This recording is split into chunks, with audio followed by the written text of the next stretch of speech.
Oi meninas, bom dia, tudo bem? Sejam bem-vindas a mais um estudo para as mulheres. Tudo bem? Bom dia, como vocês estão? Bom dia, bom dia, bom dia. Espero que estejam bem. Por aqui nós amanhecemos com uma chuvinha gostosa, o tempo tá fechado. Gente, vocês acreditam que eu gosto? Gosto do sol brilhando, aquela coisa assim maravilhosa pela manhã, quando o sol tá brilhando, lindo, mas eu também amo quando está esse dia assim chuvoso, também tem as suas belezas, né? Bom dia, bom dia, bom dia, bom dia. Olá, Grace querida, tudo bem? Bom dia,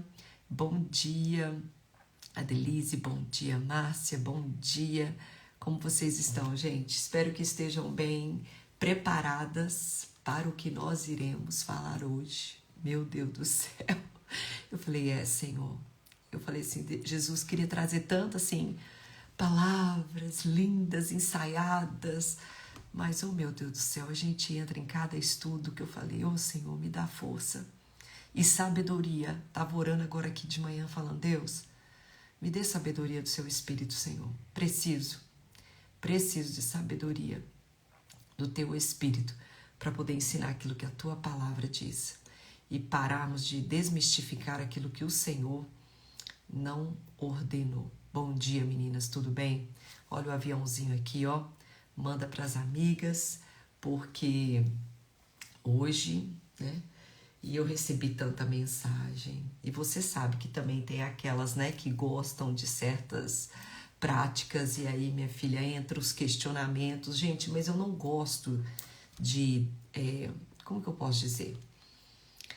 Não é debater, que a gente tem que saber debater. Mas eu não gosto de ficar boquejando, sabe? É o que a palavra diz e é o que e a palavra não diz. Pronto, acabou. Eu acredito que quando a gente é simples assim, a coisa funciona. Vocês concordam? Então, é assim que eu penso, né? Mas enfim. Tudo bem? Bom dia. Bom dia, bom dia, bom dia, bom dia, bom dia, bom dia. Vou dar mais 2 minutinhos, tá bom? Porque o que acontece? Hoje está se inteirando 3 semanas que nós estamos falando sobre como que nós liberamos o poder de Deus aqui nessa terra. E nós passamos 1,5 semanas praticamente falando a respeito de nós, né? Porque Deus, ele não manifesta o seu fogo em altar quebrado, né? Deus, ele não manifesta o seu fogo com pessoas em vida torta. Ah, pastora, mas Deus usou fulano que estava em pecado para falar comigo. Gente, Deus, ele usa quem ele quiser, até o diabo. Se ele quiser usar para nos abençoar, ele usa. Mas tudo tem o seu limite, né? Tudo tem o seu limite. E nós não vamos entrar nisso aqui hoje. Mas nós falamos muito a respeito das nossas vidas, né? Por que nós fomos para Cristo? Por que nós servimos a Cristo? Então ali quando a gente acessa essa paternidade de Deus, essa convicção de que por que nós servimos ao Senhor, muitas coisas são liberadas para nossas vidas e a gente passa a ter acesso ao mundo espiritual, porque o nosso maior papel é trazer o reino de Deus para essa terra, né? É sermos um testemunho vivo do Evangelho.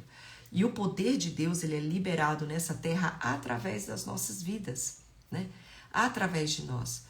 Então, nós falamos sobre algumas atividades que são bem corriqueiras em nosso meio, que acontecem em nossa igreja, nas nossas igrejas, que nós acreditamos liberar o poder de Deus. E uma das coisas que nós falamos semana passada foi o imposição de mãos. Meu Deus.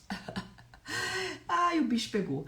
Ai, Senhor, nós falamos sobre imposição de mãos, porque hoje acaba o culto, né? Ou a pessoa sai todo mundo botando a mão na cabeça dos outros. Então, hoje existe muito essa atividade para mostrar a autoridade espiritual, né? Eu até compartilhei aqui que quando eu prego em congresso, eu não saio colocando a mão na cabeça de todo mundo. Não que as pessoas não precisam receber oração, porque nós oramos, né? Estamos ali no altar orando. Mas pela direção do Espírito, porque Ele quer ministrar algo específico na vida de cada pessoa. Nós falamos sobre a seriedade que é Nós falamos sobre 3 pontos, né? Deixa eu tentar ver aqui. Nós falamos sobre... Ai, meu Deus. Não, vou nem tentar ver aqui, que senão eu vou me embananar tudo. Mas falamos sobre o cuidado de ser Deus que está enviando, né, você para tocar as mãos. O intuito é de impartidão, né, impartição, que é você compartilhar com objetivos espirituais. Enfim, nós falamos muito e surgiu muitas perguntas. Eu ia fazer a caixinha para deixar salva nos destaques, mas eu falei, não, o estudo é só para algumas pessoas que gostam de participar. Eu ia encher os meus stories sobre um assunto que não é de interesse de muita gente. Então, eu prefiro responder aqui na live, tá bom? Então, já são 8h06, vamos orar, que aí eu vou responder várias perguntas, eram as mesmas, tá bom? Então, eu separei só 3, assim, 2 importantes e uma observação pra gente estar falando, porque praticamente, meninas, todas as perguntas eram iguais, tá bom? Então, vamos orar? Senhor, nós te louvamos e bendizemos, ó Deus. Te agradecemos pelo teu fôlego de vida que renovou sobre nós nesta manhã. Muito obrigada, Jesus querido, pela tua graça, pela tua misericórdia. Obrigada, Jesus querido, pelo teu perdão. Que nesta manhã o teu Espírito possa, Senhor, encontrar o coração de cada mulher. Que o seu coração esteja aberto, a sua mente, para que a tua palavra, Senhor, ela venha encontrar uma terra boa no nosso coração, para que o teu nome seja glorificado em nossas vidas. Muito obrigada, que nós te louvamos e te agradecemos. Esteja conosco, Deus querido, nesta reunião, nesta manhã. É o que nós te louvamos e te agradecemos em nome de Jesus. Amém? Meninas, eu vou tirar os comentários, tá bom? Porque senão, vocês sabem, né? Vai virar aquela... E assim eu vou. Vocês depois vão me mandando os directs, eu vou respondendo por lá. O que eu achar interessante de trazer aqui para vocês eu trago, porque nós vamos continuar falando sobre algumas atividades que as pessoas acreditam que liberam o poder de Deus. Sobre proximidade de unção, atos proféticos, atos de fé e óleo da unção. E eu vou terminar esse assunto hoje, hein? Vamos lá? Vou terminar esse assunto hoje. Então, vamos lá. Meninas, então, primeiramente, eu quero responder 3 perguntinhas que foram colocadas lá nos meus directs, que, como eu disse, praticamente todas responderam a mesma coisa, mas, então, vamos lá. Me perguntaram assim, pastora, a imposição de mãos é só sobre a cabeça? E se colocar a mão no coração? E se colocar a mão no ombro? E se colocar a mão naquilo? Papapá. Gente, a Bíblia fala de imposição de mãos, né? Imposição de mãos. Então, você vai ver a imposição de mãos, por exemplo, quando era para consagrar alguém ao ministério, eles colocavam a mão sobre a cabeça.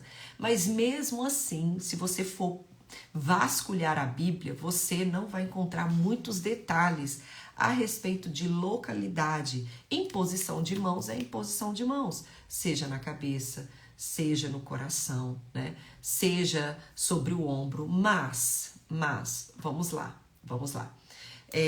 Quando uma pessoa estava doente, você colocava as mãos sobre a doença, né? Então, enfim, a gente tem que ter o entendimento de que quando está falando de imposição de mãos, está falando sobre objetivos religiosos, espirituais.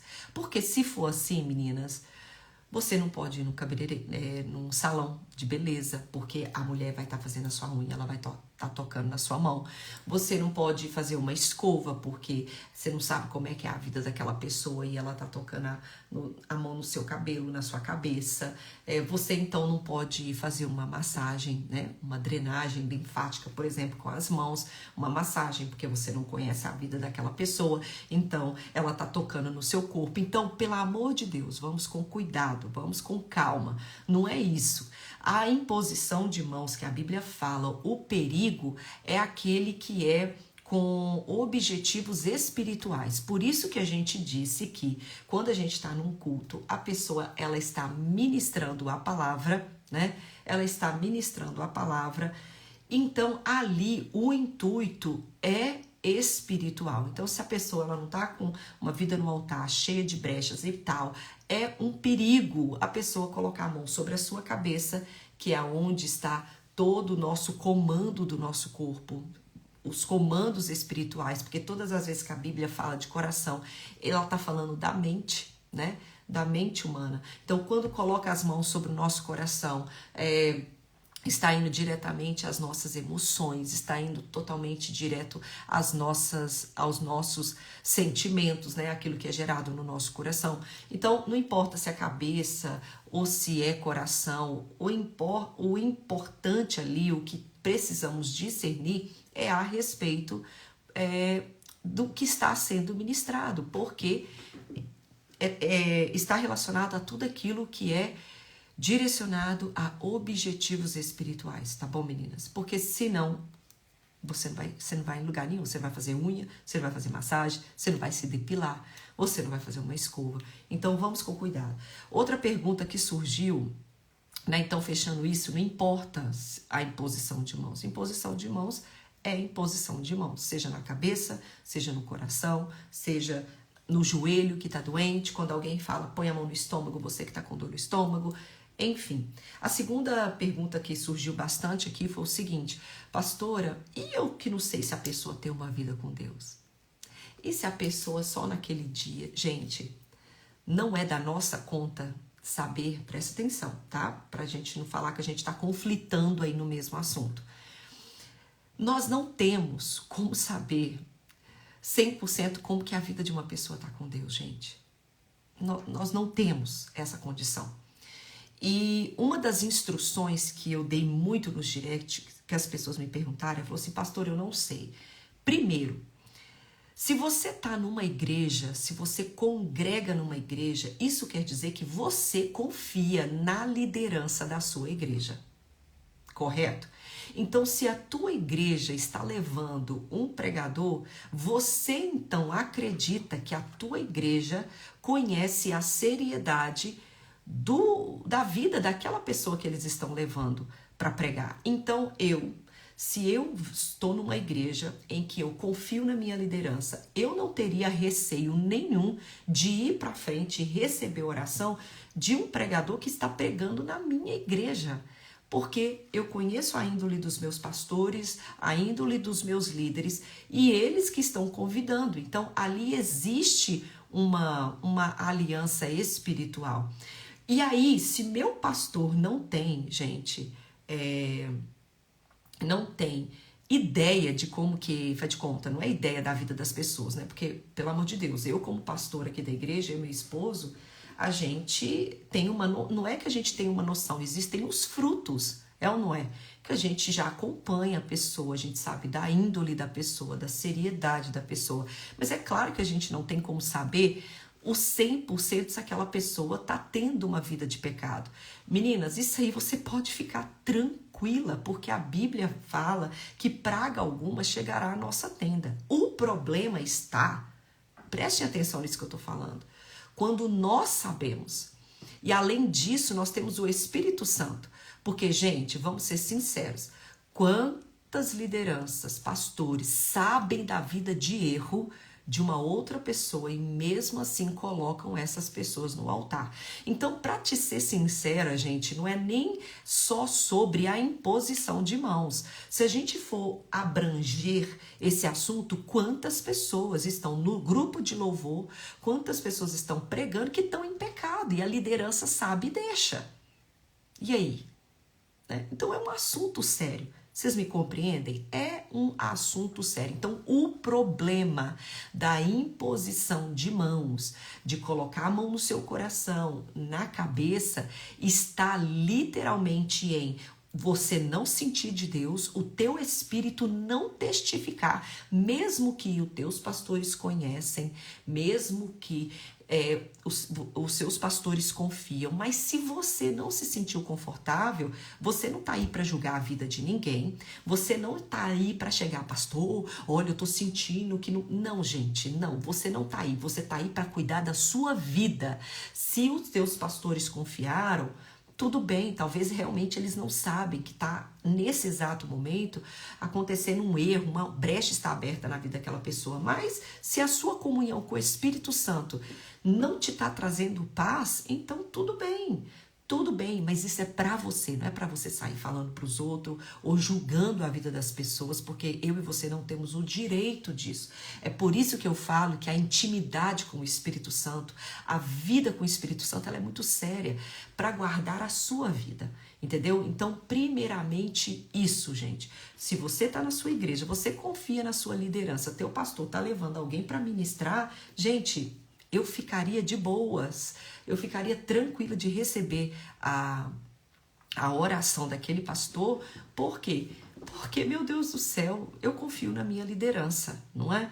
E também eu tenho o Espírito Santo. Então, se eu me sentir em paz, se o Espírito Santo o Espírito Santo, ele confirmou em mim que tudo aquilo que está acontecendo está vindo dele, com certeza eu vou ali.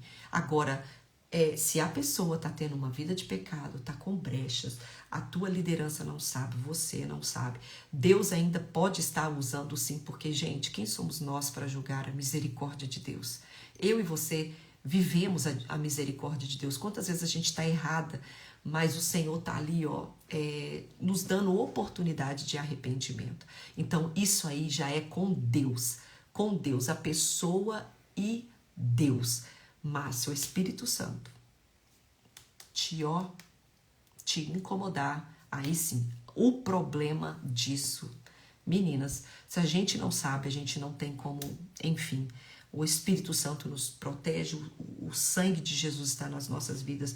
O problema se torna, meninas, é quando as pessoas sabem da índole da outra e estão permitindo que elas sobem nos nossos altares para ministrar sobre a vida de outras pessoas.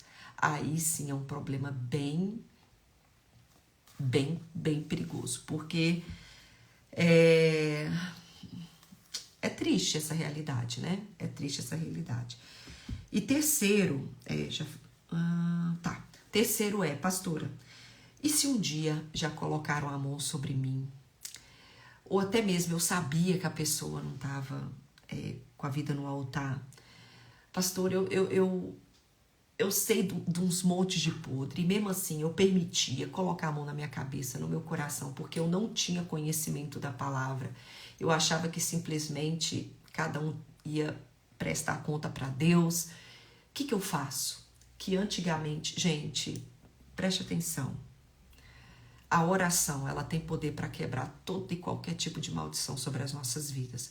Se você não tinha, a Bíblia fala, gente, que o Senhor, ele perdoa o tempo de ignorância que nós vivemos. Então, menina, se você sentiu, né? Primeiro, para me fazer essa pergunta, é porque mulheres realmente foram tocadas pelo Espírito Santo e se lembraram de ministrações sobre a vida delas, de pessoas que elas tinham convicção que não tinham uma vida com o Senhor. Então, gente, isso só pode ser Deus, porque eu não consigo lembrar de pessoas há tempos atrás que colocaram a mão sobre a minha cabeça e que, enfim, então eu acredito assim, se algo desse nível vem à sua mente, pastora, eu tô me lembrando de casos que eu permitia pessoas colocar a mão sobre a minha cabeça, sobre o meu coração, pessoas que tinham uma índole duvidosa. Menina, ora, quebra, Senhor, eu repreendo toda e qualquer ministração sobre a minha vida que não estava alinhada com a tua palavra,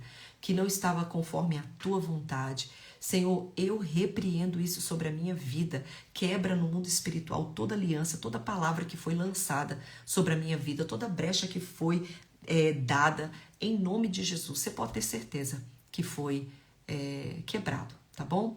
Então, gente, essa questão de imposição de mãos é muito séria, mas lembre-se, gente, é a imposição de mão com objetivo espiritual.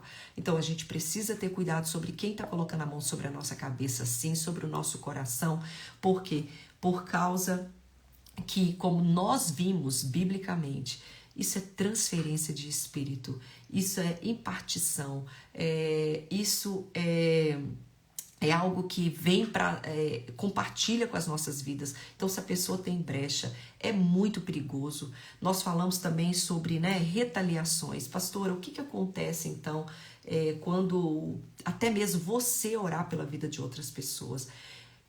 Outra coisa que me perguntou, e eu esqueci de anotar aqui, né? Me perguntaram, meu Deus, 8h20, meninas.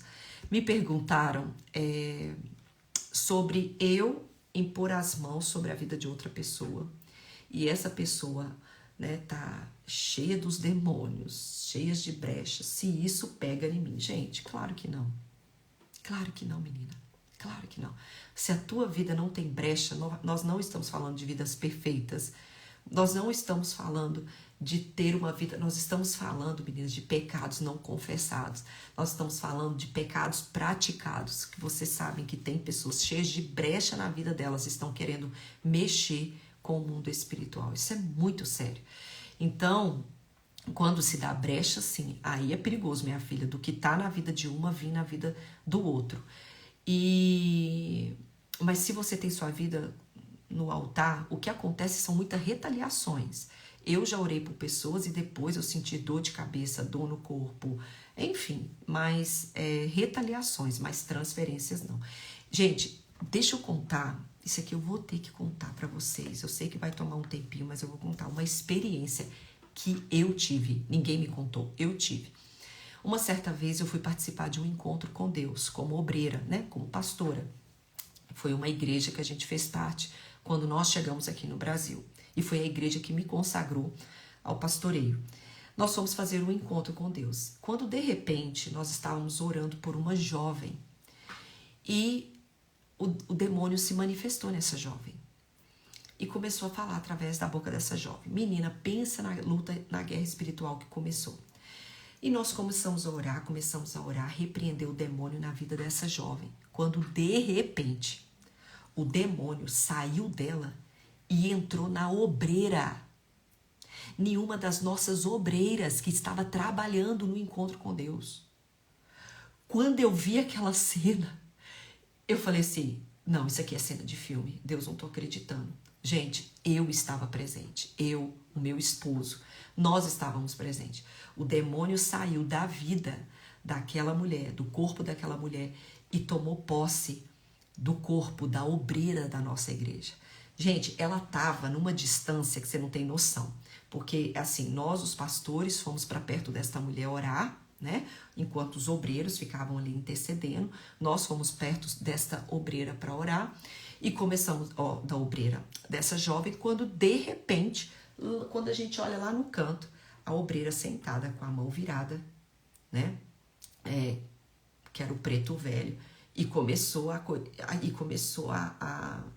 incorporou nela, ela sentou, colocou as mãos para trás e o demônio começou a falar na mão dela, tudo a respeito da vida daquela jovem. Ele começou a falar, olha, a vida dela foi consagrada para mim quando ela tinha tantos anos de idade, no terreiro de tal lugar. E eu olhei aquilo, eu falei, meu Deus. Aí nós fomos, os pastores, lá para a obreira. Começamos a orar por ela, o demônio saiu dela, voltou para a jovem. Eu falei, meu Deus, o que é isso? E aí fomos nós para a jovem, oramos para a jovem, o demônio voltou, porque ele foi terminar de contar a história para a vida daquela obreira. Ou seja, aquela obreira foi envergonhada em todos o nosso meio, né? Foi uma cena horrível. E ali nós começamos a orar por ela, começamos a dar ordem a Satanás, que ele não tinha mais o poder e a autoridade para ficar manifestando, né? Porque a gente estava expulsando um demônio. Gente, a cena foi tão assim terrível, porque era um demônio que estava manifestando na vida dela, e o que manifestou na obreira era um outro demônio de maior autoridade. Era o preto velho, literalmente falando com a boca assim, né? Gente, foi horrível a cena. Então a gente dizia para ele, né? A gente estava o repreendendo porque ele estava falando que a vida dela foi consagrada e tal, enquanto um outro demônio estava manifestando na vida daquela jovem. Nós repreendemos o demônio saiu. Quando essa obreira voltou, a gente chamou ela e disse, olha, vai para casa, né? Nós não deixamos ela ali, porque foi no primeiro dia do encontro com Deus, nós não deixamos ela ali no culto. ali, né? Porque iam ser 3 dias, dormir ali naquele lugar. Nós mandamos ela para casa, né, gente? Que a gente não ia deixar ela ali, porque senão, imagina como que não seria aquele ambiente com essa questão da liberdade que Satanás tinha encontrado uma brecha em nosso meio ali. Então a gente mandou ela para casa e a gente disse para ela que depois iria marcar uma reunião para conversar com ela. Então passou o encontro com Deus. Quando terminou esse encontro com Deus, nós marcamos uma reunião na igreja. Os pastores da igreja, era eu e uma outra pastora, e o meu esposo, o pastor da igreja, mais um outro pastor. Nós marcamos uma reunião com ela e fomos conversar com ela para perguntar o que tinha acontecido. Gente, foi quase 1 hora essa mulher falando que não tinha brecha na vida dela. Que ela não tinha brecha, que não tinha brecha. E a gente falava assim, minha filha, não existe o diabo possessar, você ficar possessa se não tem uma brecha. Você precisa confiar na gente, que nós estamos aqui para te ajudar. Então a gente foi conversando com ela ali, ela dizendo que não tinha brecha, até que chegou no final. Ela não aguentou, chorando. Ela nos falou de um pecado que ela tinha e meu Deus do céu, é tipo assim, aqueles pecados que você não faz nem ideia, né? E o pecado que ela tinha atrações sexuais por animais, né? Por animais. Então, ela via animais, ela sentia desejos sexuais pelos animais, por animal, ela sentia... Enfim, gente, isso aqui... Meu Deus, eu estou em rede aberta. Então, isso é sério. Não brinque com o mundo espiritual. Não brinque com o mundo espiritual. Tem muita mulher na carne, tem muita mulher que está com vida pecaminosa, tem muita mulher que... Porque o nosso problema é que a gente acha que pecado é só adultério, é só ir pra balada, beber, papapá. Gente, vida com Deus é coisa séria, né? Pecado é tudo aquilo ainda que te domina. Não é a gente errar, cair em pecado. É permanecer no pecado. Então tem muita mulher na carne, com vida em pecado. Mulher cheia de inveja, cheia de ódio, amargura. Tantos pecados, gente. Tanta coisa que é pecado. Tá vendo? Já gastei meia hora da nossa live falando sobre isso, mas se é necessário, vamos falar sobre aquilo que é necessário. Que está mexendo com o mundo espiritual. Você não tem noção. Você não tem noção. Isso é muito sério, tá bom? Então, a gente tem que ter cuidado para a vida da gente não ter brecha, para que a gente não venha ser dominadas pelo pecado. Então, essa experiência foi algo assim surreal que eu vivi. Então, isso é muito sério, tá bom? E para terminar, para terminar o estudo, os próximos estudos, que é proximidade de unção, essas coisas, é bem rápido, tá bom? Só o óleo da unção que vai ser, mas é tudo bem objetivo.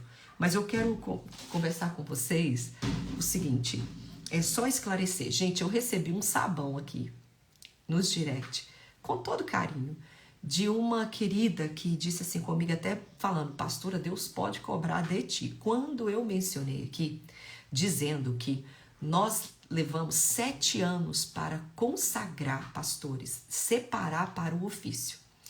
Então, essa irmã, né, com muito carinho, ela foi muito respeitosa, ela disse assim que a gente gastou muito tempo, que nossa obrigação é fazer discípulos e que Deus podia cobrar isso de nós, porque a gente estava fazendo um ministério só para nós, que a gente tinha que fazer o ministério para o Senhor e tal. Gente, fazer discípulos não tem nada a ver com separar pessoas para o ofício. Né? Eu conversei com carinho para ela, fui na palavra de Deus.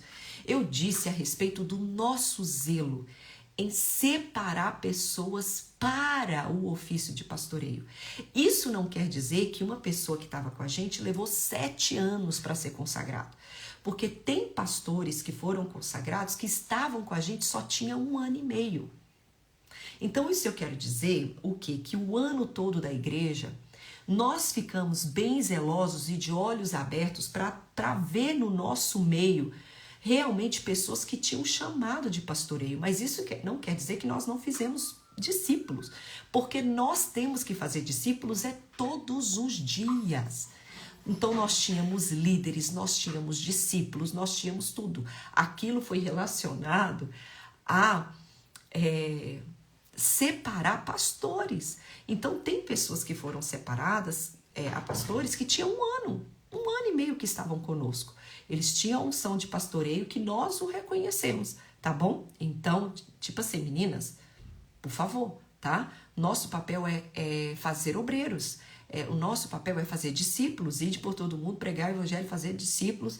Enfim, é isso que nós fazemos, tá bom? Discípulos todos os dias, nós preparamos. Mas se tu for ver Timóteo, desde a sua conversão com o apóstolo Paulo, tá? Porque os estudos dizem que Timóteo, ele conheceu, né, a respeito do cristianismo com 13 anos de idade, mas a sua conversão verdadeira foi com o apóstolo Paulo. Entre a sua conversão verdadeira até Timóteo ser consagrado a bispo, ser chamado para bispo, ali para pastorear, foram levados quase 6 anos. Então existe uma preparação. Tem denominações que antes de consagrar pastores, eles precisam fazer seminário. Então cada denominação tem uma doutrina, né? Mas por quê? Porque eles não querem consagrar? Não, gente, é pelo zelo. Gente, olha quantos pastores, pastoras são consagradas, gente, pelo assovio. Você, pastor, gente, nós não consagra ninguém no assovio, não, né? A pessoa tem que, a Bíblia fala o quê? Que maneje bem. Ó, deixa eu fechar já o caderninho. A palavra a Bíblia fala sobre não consagrar neófitos, né? A palavra de Deus diz a respeito da gente consagrar pessoas que manejam bem, que têm índole, caráter. Então, tipo assim, tem igrejas que para consagrar vai ter que fazer um seminário. Por quê? Gente, para conhecer a palavra. Mas é claro que toda regra tem exceção. Tem pessoas que com um ano que se convertem, meu Deus, viram mais crente do que pessoas que estão há anos na igreja. Mas enfim, é por causa de zelo, tá bom? Então tô aqui me explicando. Mas vamos voltar. Então semana passada nós falamos sobre a imposição de mãos, que é uma das maneiras de nós liberarmos o poder de Deus. Segundo, uma maneira de nós liberarmos o poder de Deus, proximidade da unção. Esse princípio, meninas, nós podemos ver que operava através da vida do apóstolo Pedro. Quando os doentes eram colocados num local em que a sombra dele pairasse, eles eram curados. Já pensou, meninas? A sombra de Pedro curava. Outro exemplo foi a túnica de Jesus, né? Quando a mulher do fluxo de sangue tocou a túnica de Jesus, ela foi curada. Então existe sim, meninas, proximidade de unção, né? Então a mulher hemorrágica apenas ela tocou as vestes e foi curada. Outro exemplo nós vemos, gente, eu vou abrir rápido, se você não né? Eu não vou ficar esperando, mas aí o que você pode fazer? Anota os versículos e depois você estuda eles, tá bom? Outro exemplo foi em Atos, capítulo 9, tá bom? Verso 11 e 12. Então o Senhor lhe ordenou, dispõe-te e vai à rua que se chama Direita, e na casa de Judas procura por Saulo, apelidado de Tarso, pois ele está orando.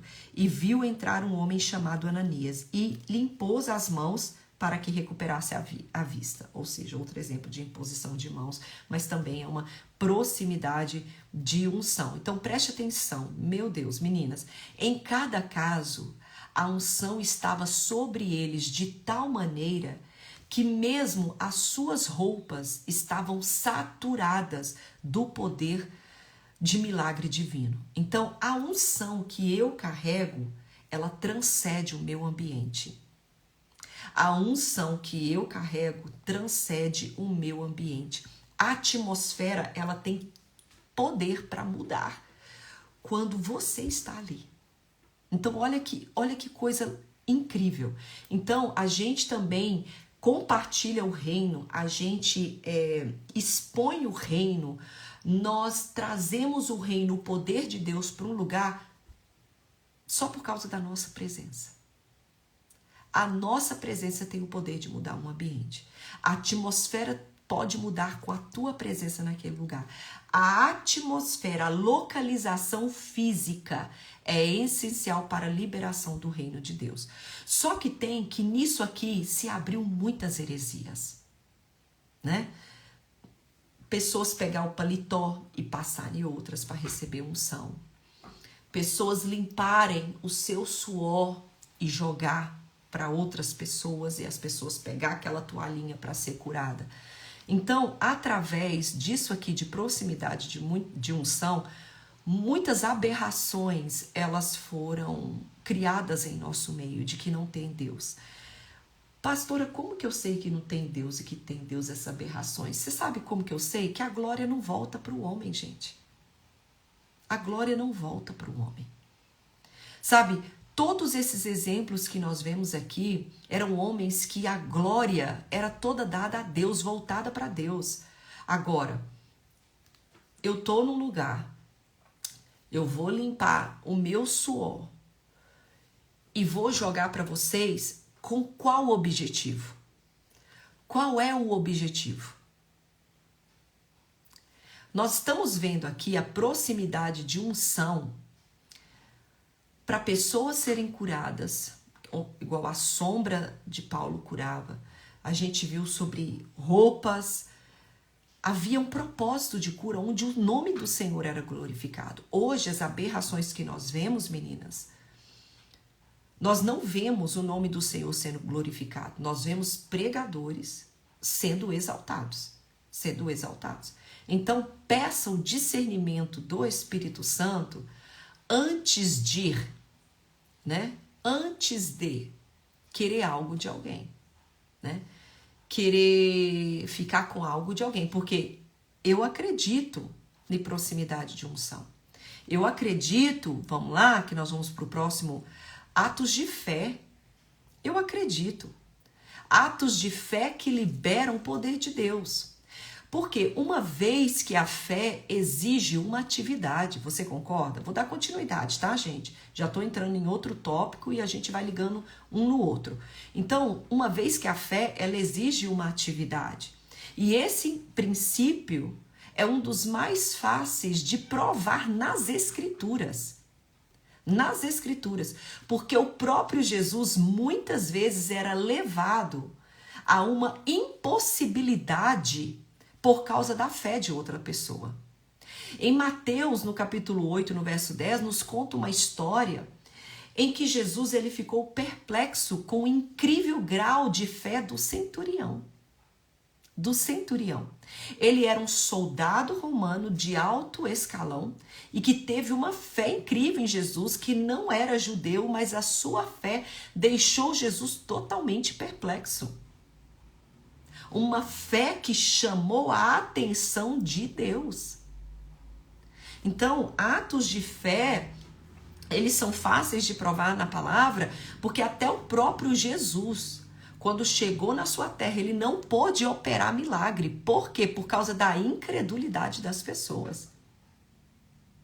Então, ato de fé libera, meninas, libera o poder de Deus. Então, olha só o que diz Hebreus. Ai, meu Deus. Vamos. Cadê Hebreus, gente? Cadê Hebreus, meninas? Ai, Senhor, cadê Hebreus? Hebreus, capítulo 11, tá? Verso 6. Jesus amado.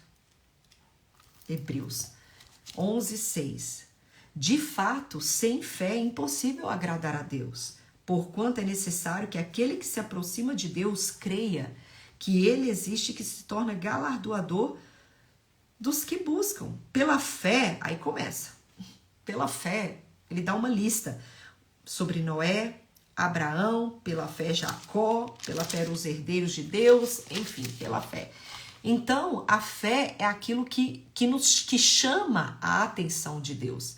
Então, nós precisamos ter fé para que nós venhamos a acreditar que o poder de Deus possa ser liberado.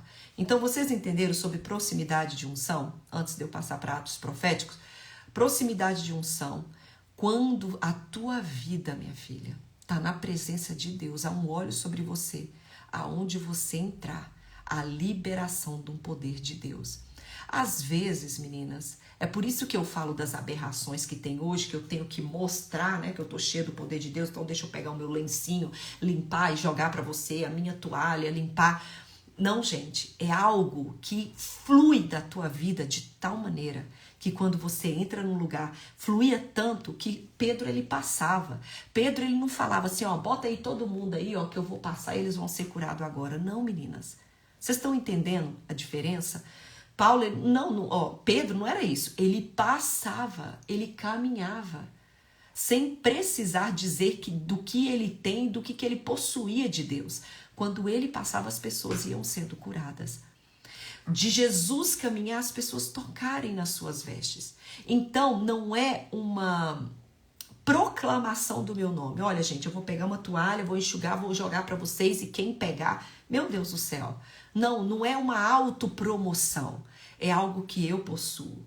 É algo que você entra num ambiente e as pessoas vão sentir que há algo diferente na sua vida. E ali, Deus vai liberar o que Ele acha necessário para cada pessoa. Eu lembro uma certa vez que eu e meu esposo e minhas filhas, nós estávamos numa lanchonete, lanchando. E esse homem chegou até nós, ele trabalhava nessa lanchonete, ele disse assim, olha, vocês são pastores aqui na cidade, nós conhecemos e tal. Eu sei, eu não quero atrapalhar o lanche de vocês, mas eu não posso perder essa oportunidade. Vocês oram pela minha mãe? A minha casa é aqui do lado da lanchonete. E meu esposo falou assim, tudo bem, claro. Falamos com as meninas. Meninas, fiquem aqui, o lanche vai chegar e a gente já volta. Quando esse jovem abriu a porta da casa dele e que meu esposo, nós colocamos o pé dentro da casa, o diabo na hora manifestou na vida daquela mulher e disse, eles não. Eu não quero eles aqui. Tira eles daqui agora. Tira eles daqui agora. E ali a gente fez todo o trabalho que tinha que fazer. Então, o que eu quero dizer, meninas? A proximidade de unção não é o que eu quero. Não é a minha toalha, não é a minha roupa que eu vou jogar, vou fazer. Não é o que eu quero. Não é a minha autopromoção. Não é. A proximidade de unção é aquilo que eu carrego, que aonde eu entrar, o ambiente físico, ele se torna um ambiente de operador de milagres de Deus. Quando eu entro, quando eu libero uma palavra, ou quando eu toco, ou quando eu faço um ato profético ali, ou algo direcionado pelo Espírito Santo, o fim daquele ato de fé que nós falamos, porque precisa ter fé e a proximidade de unção, o fim é a vontade de Deus. O que Deus quer operar na vida de cada um, que às vezes nem você vai saber o que houve ali naquele lugar. Quantas pessoas aqui que estão me ouvindo não têm essa experiência de você chegar num certo ambiente e numa conversa, que às vezes não é nem conversa de igreja espiritual, você liberou algo sobre a vida de uma pessoa. Olha, você falou algo ali que foi um conselho para a minha vida. Então, nós não estamos aqui para padronizar o que seria a proximidade de unção, como que ela deveria ser. O importante é você ter unção. E aonde você chegar, aquele ambiente físico, meu Deus, aquela localização física, ela se torna uma liberação do reino de Deus ali naquele lugar, tá bom? E os atos de fé acompanham, porque se não tiver fé, você pode ir numa casa orar. Se não tiver fé, gente, aconteceu com Jesus, você acha que não vai acontecer conosco? Se a pessoa não tiver fé, Jesus, chegando em Jerusalém, não pôde operar milagres, porque o povo era incrédulo. Então, para ver a liberação do poder de Deus, tem que ter fé, senão não tem. Atos proféticos, vamos aqui, porque é nisso aqui que vai, como se diz. Atos proféticos. Olha só, meninas, vamos explicar algo aqui. Muitas igrejas evangélicas têm adicionado nas suas reuniões algumas liturgias controversas como chamados de atos proféticos, né?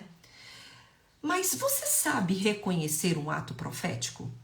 Você sabe o que é ato profético? Ato profético é bíblico.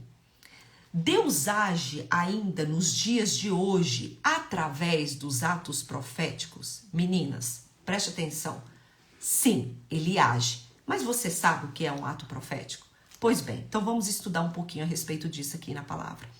Os atos proféticos, eles estão relacionados, os atos proféticos, eles estão relatados nas escrituras sagradas.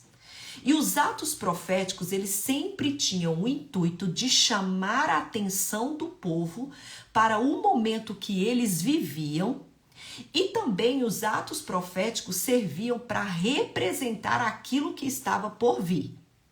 Beleza? Preste atenção.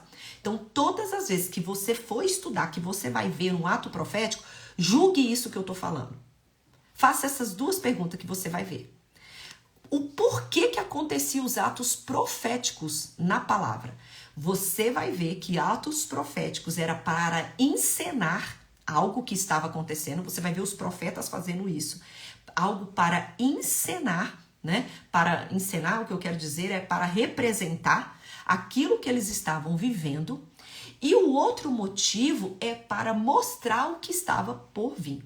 Então, o ato profético, ele era literalmente, meninas, literalmente um ato de um profeta que estava simbolizando uma ação ou um aviso de Deus sobre algo que iria acontecer.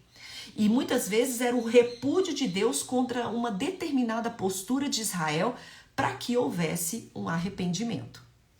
Pode ir para a Bíblia que você vai validar o que eu estou falando. Porque eu não vou falar besteira aqui com vocês sem ter... Era isso, vai lá e você chega. Então, vou dar alguns exemplos aqui. Um exemplo de ato profético é o casamento de Oséias com Gomer, né? Com a prostituta, que foi um mandado de Deus, gente. Nós estamos...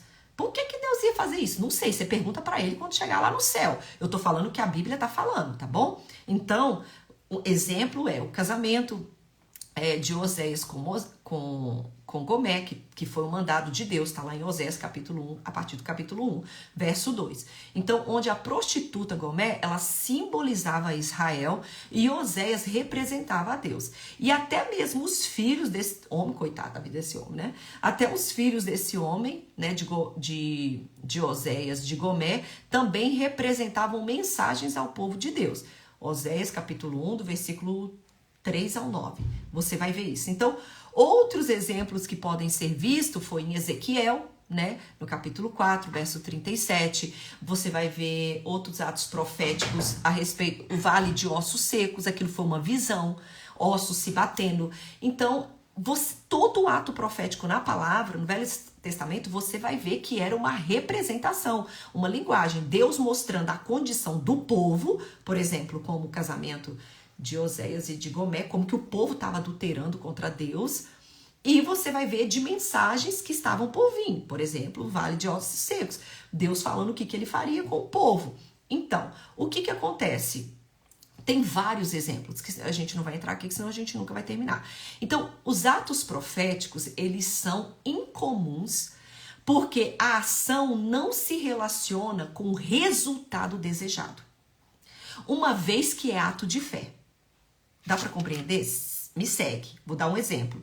Quando, por exemplo, o machado caiu na água, Eliseu lançou um galho na água. Meu Deus do céu. Lembram dessa cena? Lá na escola de profetas? Quando eles estavam construindo, o que caiu, o rapazinho pegou o machado emprestado. O machado caiu na água, ele ficou desesperado, o machado era emprestado. O que acontece? Meu Deus do céu, Eliseu lança um galho na água.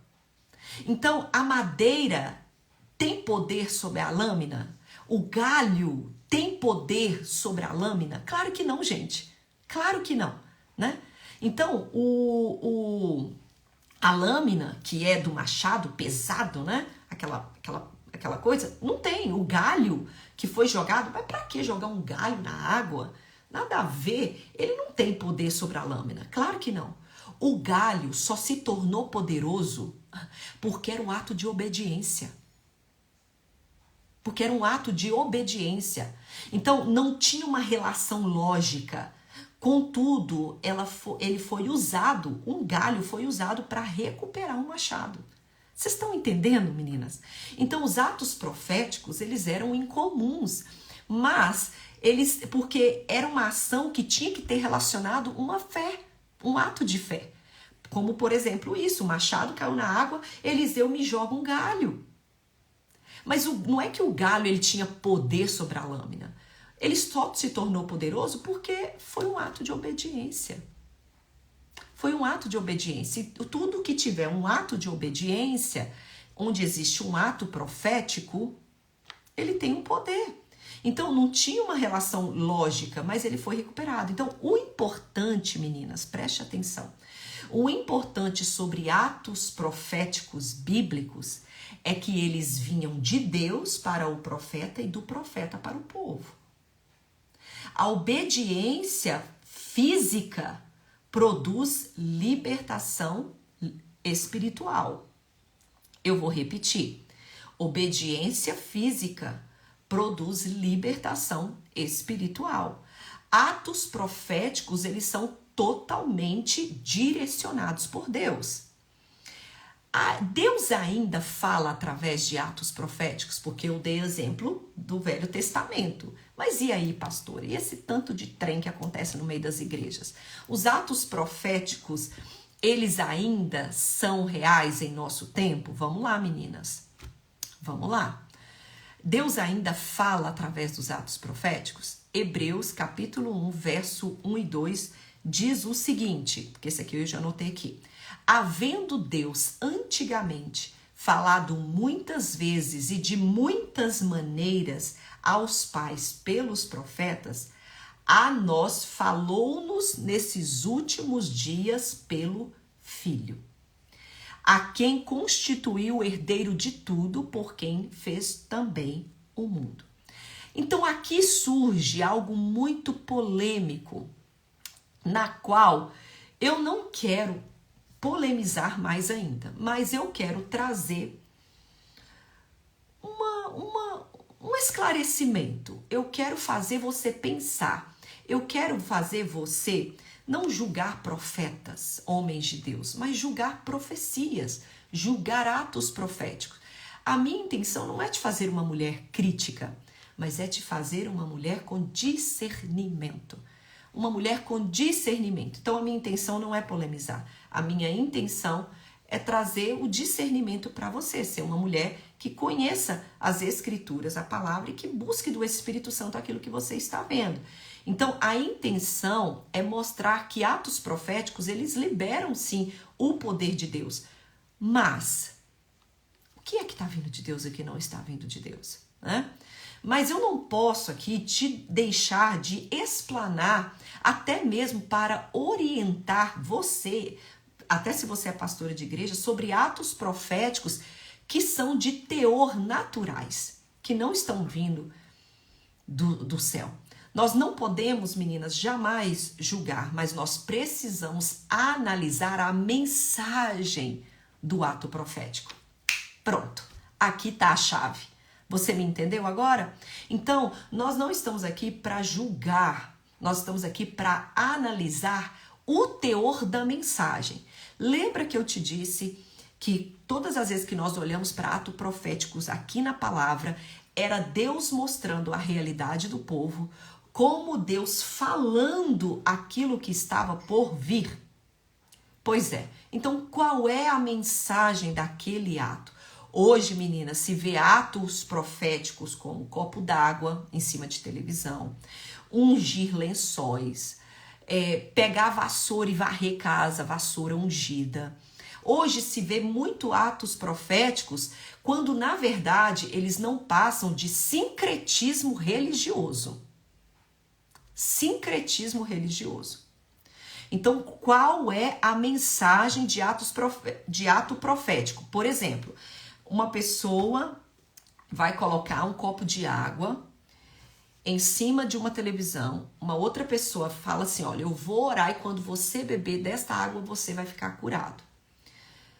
Ok, a mensagem então é beber a água para ela ficar curada, quando que nós não precisamos de objetos para orar. Porque a oração é uma declaração. Eu não preciso, é como se eu, Érica, tô orando. Ó, vamos lá. Temos aqui três pessoas. O doente, um objeto e aquele que está liberando. Eu estou dizendo que para eu orar por uma pessoa, eu vou ter que terceirizar o poder da minha oração. Estão me seguindo? Eu vou precisar terceirizar. Sendo que eu, em orar, porque a oração, é aí que entra isso porque a oração do justo pode muito em seus efeitos. A Bíblia diz que a oração ela é poderosa para desfazer todas as obras, para desfazer maldições. Então, por que eu estou colocando um objeto no meio? Então, a gente precisa analisar a mensagem de um ato profético. Porque o ato profético, ele tem um objetivo de mostrar uma condição, para dizer algo que está por vir, para fazer algo, por exemplo. Nós fizemos uma vez um ato profético na igreja. O Senhor falou assim com meu esposo, refaça o altar. E a gente falou assim, refazer o altar? E Deus falou, literalmente refazer o altar. Eu vou refazer o altar. E o ato profético de vocês vai ser quebrar o altar e fazer um novo. Eu lembro que na época meu esposo fez um propósito com Deus de deixar a barba crescer. E nós literalmente quebramos o altar e fizemos um novo. Eu não me lembro quantos dias que foi, se foi 30 dias ou 40 dias de quebrar o altar, de os meninos refazer. Meninas, naquele período, o que houve de pecados de pessoas que estavam no altar vindo à tona, de pessoas que estavam...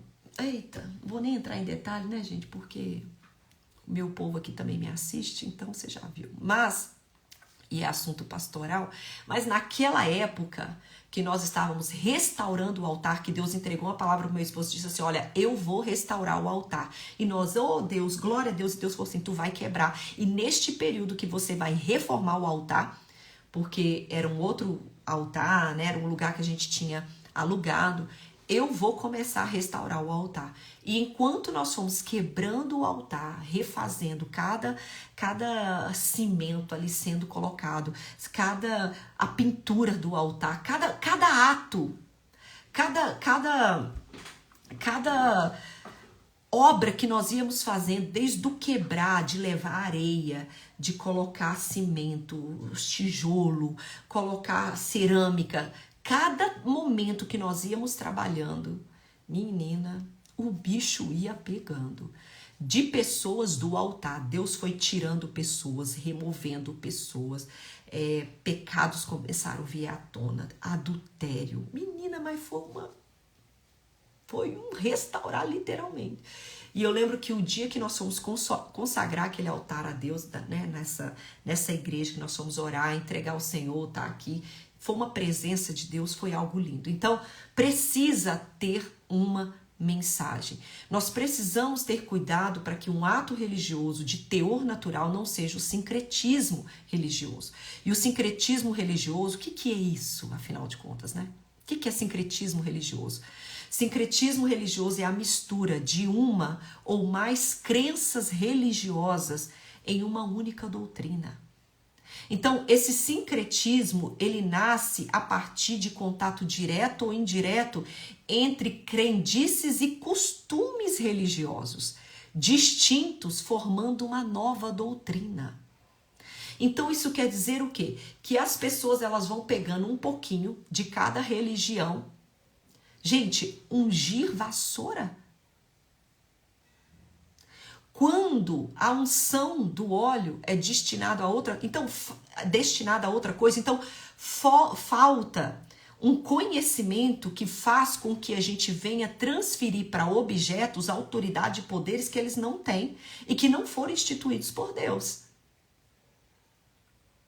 Eu uso a oração, eu vou usar o óleo quando a palavra já tem na palavra o significado da oração. Então eu não preciso terceirizar, eu não preciso adicionar outra coisa. Quando a palavra já diz sobre o óleo. Gente, quando a gente fala sobre ato de algo em comum, eu tô aqui dando um exemplo. Como assim um galho para tirar um machado da água? Vocês estão entendendo? Então, a gente precisa ter cuidado com o sincretismo religioso. Então, Deus condenava o sincretismo religioso, a ponto de Deus ordenar lá em Deuteronômio, no capítulo 20, verso 16 e 18, quando Deus falou com o povo assim, olha, essa terra que vocês vão possuir, mata todo mundo, mata criança, mata homem, mata tudo. Por quê? Porque eu não quero que vocês peguem as práticas daquele povo. Eu não quero que vocês façam seus atos religiosos. Eu não quero que vocês usem. E o que o povo usava era isso. Era isso. Então hoje nós temos um país sincrético, né? Que na verdade não sabe muito bem aonde uma religião começa e onde uma religião termina. Porque tudo virou um grande caldeirão religioso que mistura as religiões indígenas, que mistura o catolicismo romano, que mistura as religiões africanas e agora está misturando o neopentecostalismo. Meu Deus do céu, quase que não sai a palavra. Então nós vemos uso de copo d'água, sessões de descarrego, sal, unção, consagração de objetos, uso de símbolos e tantas outras coisas que são oriundas de outras religiões, mas que hoje são vistas como rituais neopentecostais. Gente, olha como que nós precisamos conhecer a palavra. Meninas, como que tem o uso da Arca da Aliança nas igrejas evangélicas? Gente, isso é sério. Eu ainda quero trazer um estudo sobre isso.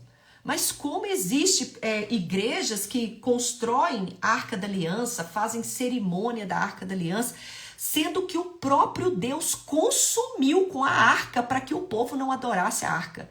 E a gente vem hoje e constrói uma Arca da Aliança e põe lá na nossa igreja para enfeitar ela.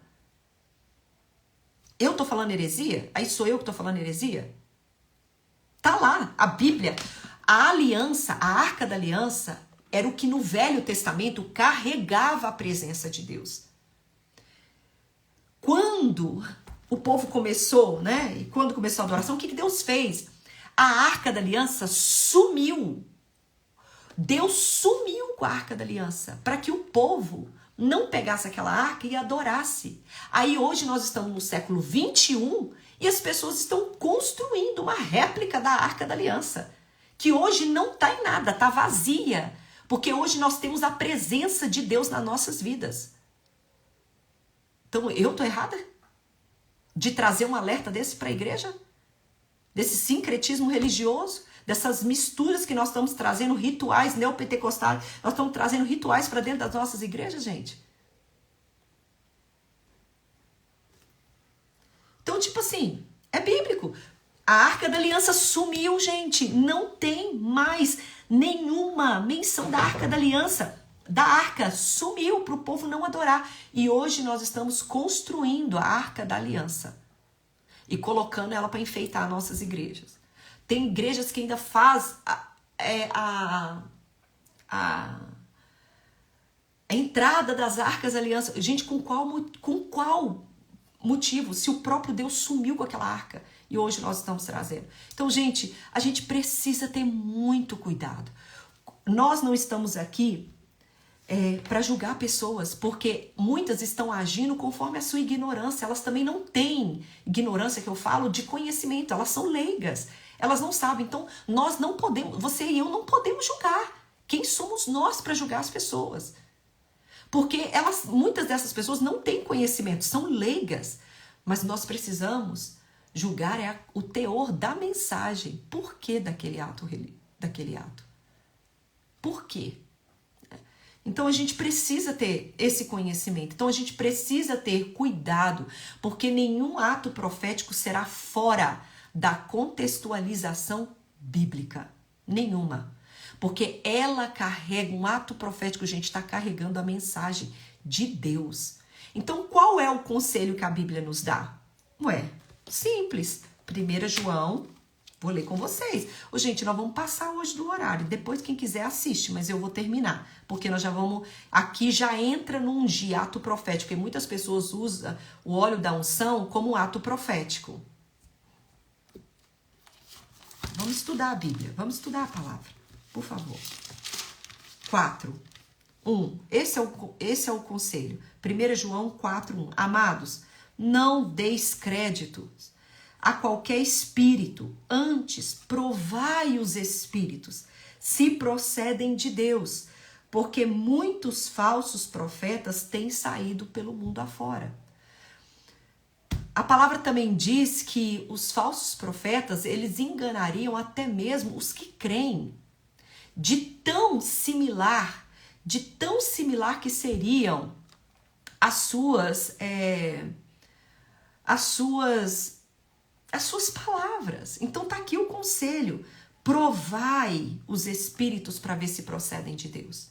Então hoje nós precisamos ter cuidado, porque nenhum ato profético será fora de contextualização bíblica. Então é aonde nós iremos entrar agora no óleo da unção, porque muitas pessoas, como ato profético, eles ungem carro, ungem a cidade, né?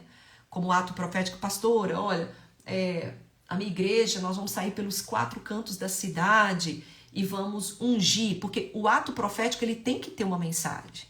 Eu acredito, como ato profético, olha, Deus mandou a gente se posicionar nos 4 cantos da cidade e orar sobre a cidade. Gente, tem uma mensagem consagrando ali a cidade, né? Eu tenho o exemplo aqui de quebrar e fazer um altar novo como um ato profético. Enfim, mas, minha filha, eu posso te falar uma coisa? Esse foi o único ato profético que a gente fez em 7 anos. Então a gente está pegando momentos assim sérios e todo dia a gente tem um ato profético. Qual o objetivo? Qual a mensagem? Sendo que, vamos lá agora, nós vamos entrar nisso. Sendo que, hoje nós vemos isso como um ato profético, pessoas ungindo casa, ungindo carro, ungindo cada canto da cidade, ungindo travesseiro, ungindo isso, ungindo aquilo. Pastora, e aí, isso é pecado, isso é errado? Tá na Bíblia, não tá na Bíblia? Tá bom, deixa eu te falar o que a Bíblia diz, tá bom? O que eu já aprendi a respeito disso. Eu vou te falar uma coisa aqui a respeito da unção. Quando nós analisamos a palavra de Deus, não a minha axiologia, não a minha opinião, tá bom? Quando nós olhamos para a palavra de Deus, nós vemos a unção do óleo da seguinte maneira, quando a gente olha para a Bíblia. No Antigo Testamento, aqui no Antigo Testamento, a unção, ela era usada em rituais simbólicos e leis cerimoniais. Eu vou repetir. Quando nós olhamos para o Velho Testamento, o óleo da unção, a gente só verá ele sendo utilizado em rituais simbólicos e leis cerimoniais. Quando nós vamos para o Novo Testamento, nós não encontramos nenhuma menção de unção do óleo, nenhuma, a não ser este aqui. Tu vai abrir comigo em Tiago, tá? Capítulo 5, verso 14 e 16. Única menção do óleo no Novo Testamento. Única. 5, 14, 16. 14. Se está alguém entre vós doente, chame os presbíteros da igreja e estes façam a oração sobre ele, ungindo com óleo em nome do Senhor. E a oração da fé, não é nem o óleo. A oração da fé salvará o enfermo e o Senhor o levantará. E se houver cometido pecado, serão-lhe perdoados o pecado. Meninas, não há nenhuma outra menção de óleo da unção no Novo Testamento, a não ser ungir doentes. Você pode ficar com raiva de mim, você que gosta de ungir sua casa, suas coisas. Você pode falar o que quiser, mas uma coisa você não vai poder me chamar é de herege. Não vai, menina. Porque é a palavra que está dizendo. Não encontramos nenhuma menção, nem mesmo, com todo Respeito, a prática simples que nós temos de ungir pessoas ao ministério. Igual eu fui ungida quando eu fui separada para o pastoreio. Quando nós separamos, nós ungimos as pessoas, né? Nem isso nós encontramos no Novo Testamento. Nem mesmo essa simples prática de ungir pessoas ao ministério, nós não encontramos nenhuma menção no Novo Testamento. O que nós vemos são os apóstolos impondo as mãos para enviar, para consagrar os bispos e os pastores e enviar alguém ao ministério. Então, qual é a moral da história? No Novo Testamento, a imposição de mãos substituiu o óleo da unção. Então você consagra o seu carro, você consagra a sua casa, você consagra os seus bens a Deus, você não unge os seus bens a Deus. Você consagra, porque o óleo só é separado, ele só é usado, para ungir enfermos. E também não é o óleo que cura o enfermo. É a oração da fé, é o ato de fé. Você tá me entendendo? Então, qual é a relação entre o Velho Testamento e o Novo Testamento? Preste muita atenção, porque as pessoas vão falar assim, porque no Velho Testamento se ungia em rituais simbólicos.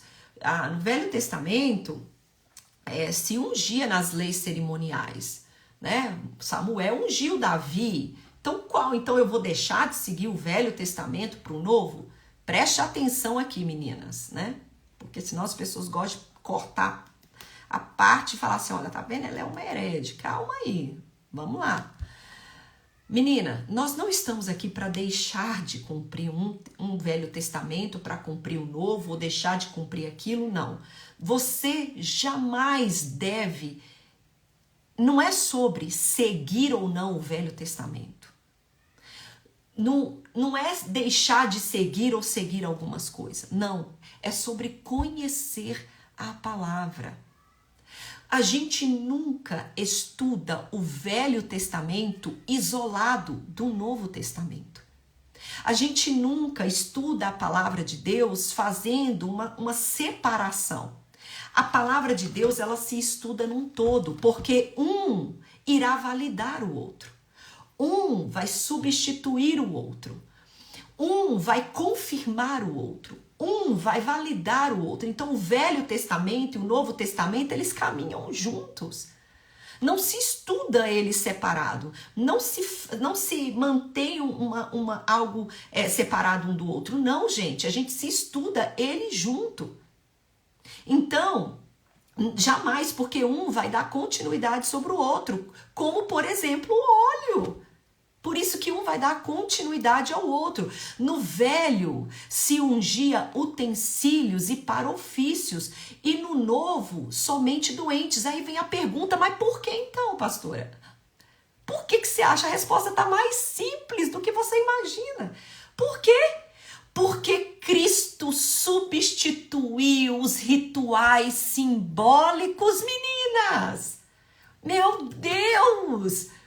Não é que a gente deixou de seguir o Velho Testamento, não é que um anulou o outro, não, meninas. No Velho Testamento se ungia utensílios, se ungia para ofícios, porque era algo que Deus dava somente aos profetas. Deus não falava diretamente com o povo. Quando Jesus veio e o véu se rasgou, Jesus Cristo, ele veio substituir todos os rituais simbólicos, porque agora nós teríamos acesso a Deus. Deu para compreender? Por isso que você vai pegar o Novo Testamento, você não vai ver menções sobre o óleo ungindo utensílios e ofícios, porque Deus deu autoridade para nós. Cristo substituiu os rituais simbólicos. Lucas 10:19. Eis que vos dei autoridade para pisar serpentes e escorpiões e sobre todo o poder do inimigo, e nada pode dar dano algum. Ou seja, no Novo Testamento, Cristo entregou autoridade a pessoas. O poder não estava mais nos atos religiosos. Antes, no Velho Testamento, o poder estava nos atos religiosos. Quando o povo pecava, se tinha que pegar um cordeiro, imolar o cordeiro, tinha que ter todo aquele ritual, porque o poder estava ali. Não, no Novo Testamento, Cristo entregou o poder a pessoas. É por isso, meninas. Então, o óleo da unção foi substituído pela imposição de mãos. Pastor, então tá todo mundo pecando, todo mundo errando? Não, meninas, claro que não, claro que não. Deus conhece seu coração, Deus conhece os nossos corações. Quando a gente vai ungir as pessoas ali para o ministério, para o pastoreio, você não tá pecando. A única coisa que eu quero te dizer é que não precisa. Que não tem necessidade. Só isso.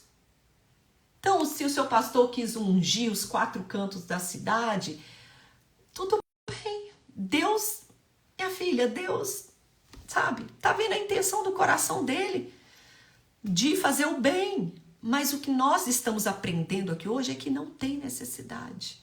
Porque se você levantar suas mãos, o poder e a autoridade está em você. Está em você. Beleza? Meninas, eu vou parar por aqui. Talvez era tudo isso que você precisava ouvir. Talvez era tudo isso que você precisava ouvir. Deu para entender? Meu Deus, 17 minutos passamos, mas eu precisava falar sobre isso. Amém? Deu para entender? Deu para entender? Qualquer pergunta vocês mandam para mim aí nos directs, tá bom? Mas é isso, meninas. É isso que, por isso que a gente não unge objetos em nada, não precisa, minha filha. O poder de Deus está sobre a sua vida.